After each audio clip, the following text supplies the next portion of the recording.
espancamento ocorreu na rua Barão do Rio Branco, em frente à...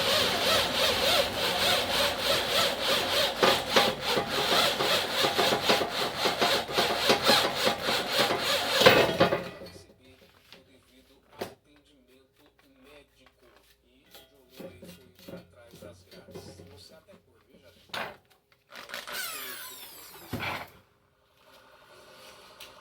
Moto foi furtada aqui no centro de Cajazeiras. Essa moto foi furtada na rua Rafael Holanda, nas proximidades aqui de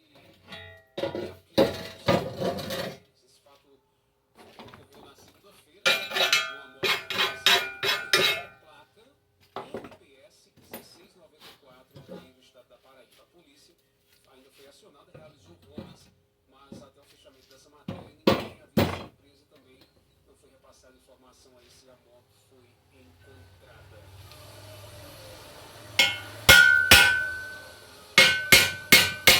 Sobre o equipamento de refração que tenha sido furtado, né, de uma oftalmologista aqui em Cajazeiras, mas apenas um mau